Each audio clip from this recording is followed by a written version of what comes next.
सही बात है कि नहीं है? बोलते ना आदमी की जबान, तो जो जबान है वो सबसे इम्पोर्टेंट है। यदि वो अपनी जबान पे नहीं रहता है तो कल के दिन उसका कोई विश्वास नहीं। हमारे साथ तो ये तो एक आदमी की बात है।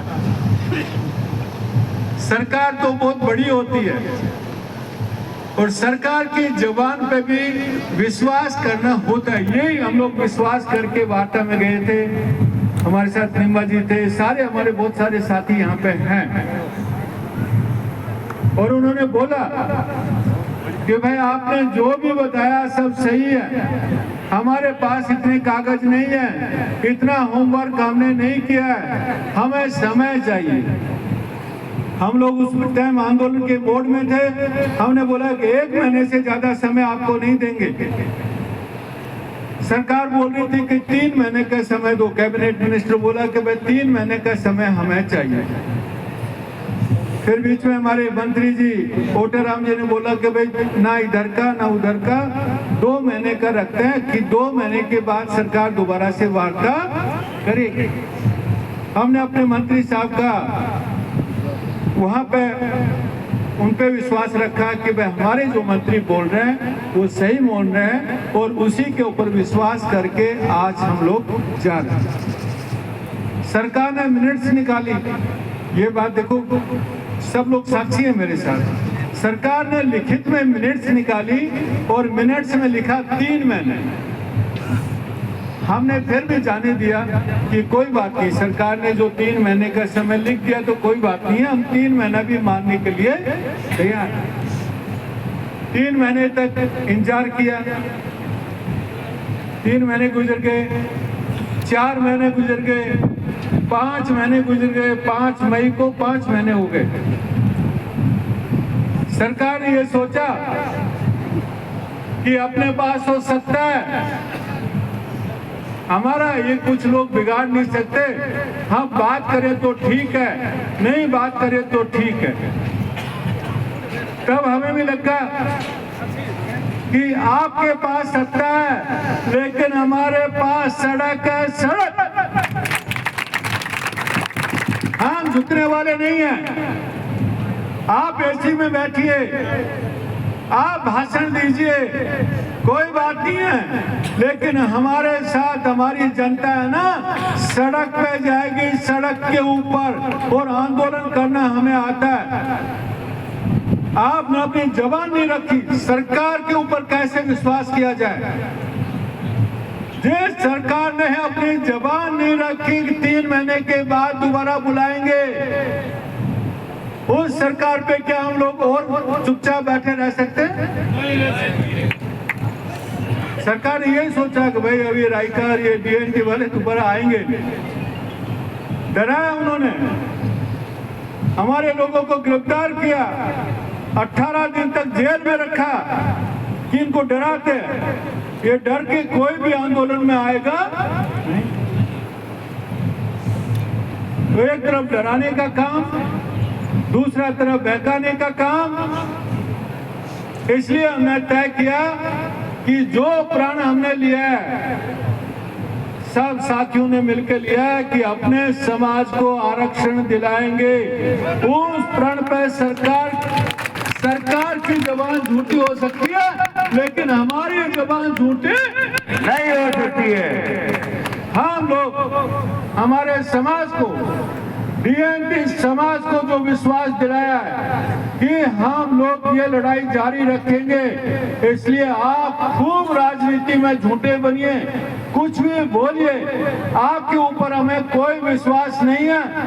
आपने देखा कि रायका बाग में भी ऐसा ही हुआ था, हमारे साथ हुआ था, नहीं हुआ था? यही धरती थी, यही जगह थी।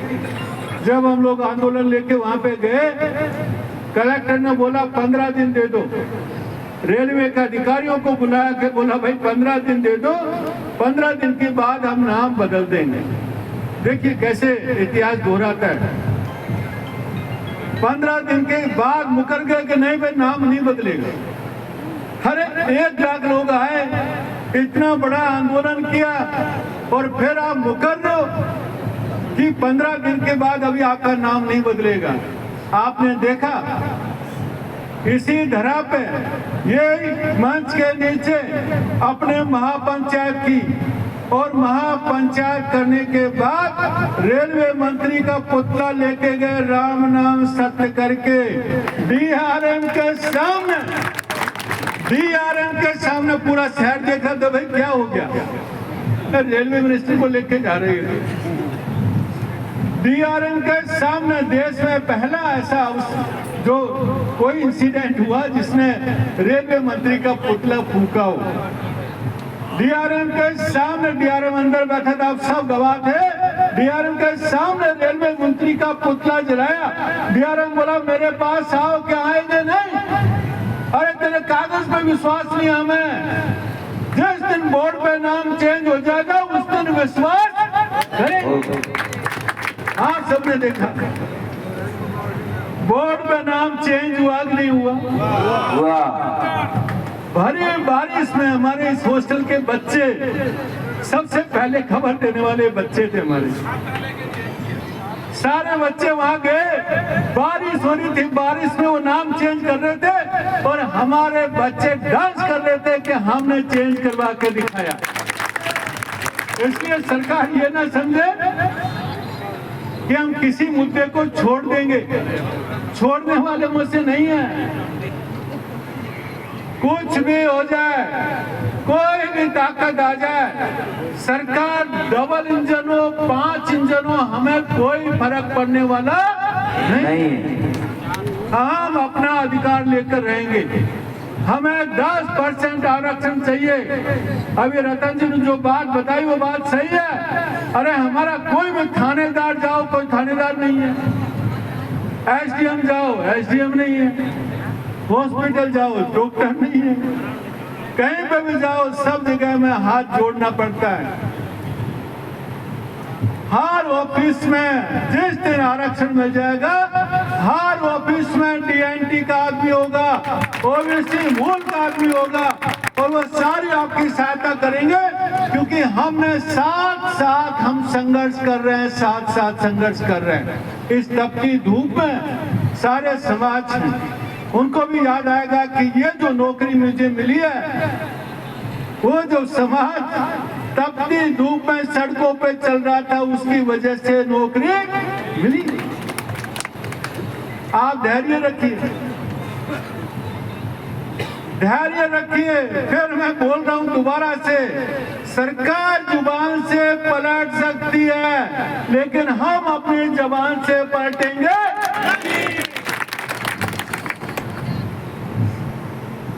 इसलिए साथियों, 30 शहरों में ये आंदोलन है।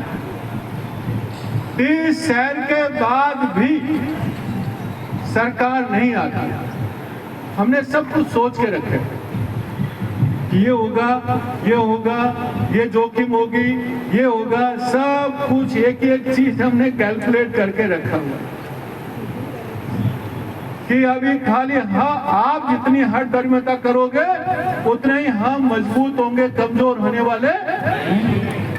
आज आपने देखा, कल भी आपने देखा, 5 समाज हमारे पास आए, हमारे साथ आए 5 समाज।